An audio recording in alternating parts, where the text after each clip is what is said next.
Recorded Books presents an unabridged recording of Crossing to Safety by Wallace Stegner, narrated by Richard Poe and directed by Erica Jensen. This book is copyrighted 1987 by Wallace Stegner. This recording is copyrighted 2009 by Recorded Books. The author opens with some lines of verse by Robert Frost. I could give all to time except what I myself have held. But why declare the things forbidden that while the customs slept, I have crossed to safety with? For I am there, and what I would not part with, I have kept. And now, Crossing to Safety.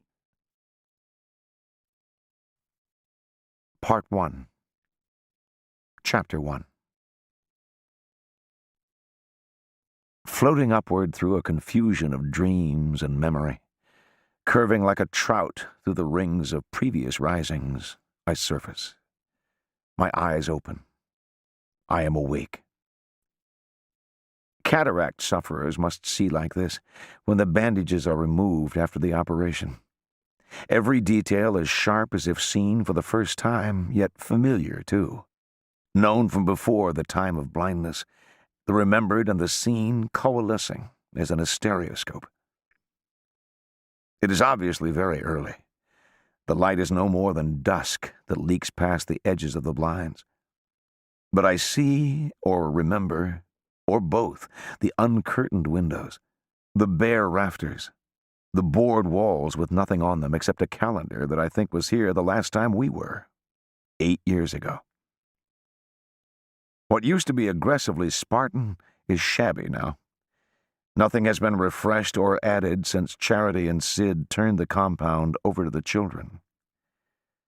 I should feel as if I were waking up in some ma-and-pa motel in Hard Times country, but I don't. I have spent too many good days and nights in this cottage to be depressed by it. There is even, as my eyes make better use of the dusk, and I lift my head off the pillow to look around, something marvelously reassuring about the room. A warmth, even, in the gloom. Associations, probably, but also color. The unfinished pine of the walls and ceilings has mellowed over the years to a rich honey color, as if stained by the warmth of the people who built it into a shelter for their friends. I take it as an omen, and though I remind myself why we are here, I can't shake the sense of loved familiarity into which I just awoke. The air is as familiar as the room. Standard summer cottage taint of mice, plus a faint, not unpleasant remembrance of skunks under the house. But around and through those a keenness as of 7,000 feet. Illusion, of course. What smells like altitude is latitude. Canada is only a dozen miles north, and the ice sheet that left its tracks all over this region hasn't gone for good, but only withdrawn. Something in the air, even in August, says it will be back. In fact, if you could forget mortality, and that used to be easier here than in most places, you could really believe that time is circular, and not linear and progressive as our culture is bent on proving. Seen in geological perspective, we are fossils in the making, to be buried and eventually exposed again for the puzzlement of creatures of later eras. Seen in either geological or biological terms, we don't warrant attention as individuals. One of us doesn't differ that much from another. Each generation repeats its parents.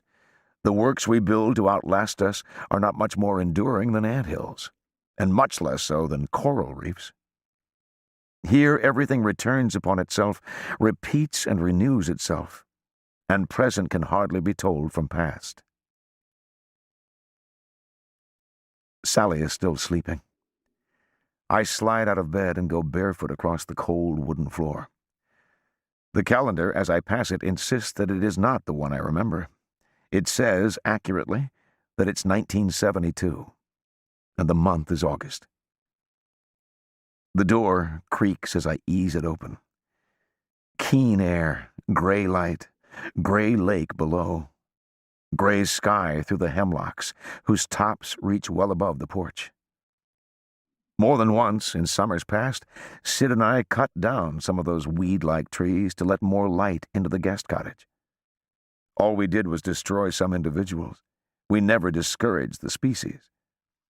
The hemlocks like this steep shore. Like other species, they hang on to their territory. I come back in and get my clothes off a chair, the same clothes I wore from New Mexico, and dress. Sally sleeps on, used up by the To keep listening to this audiobook, I've left you a link in the description so you can do it, at no cost thanks to Audible's 30-day free trial.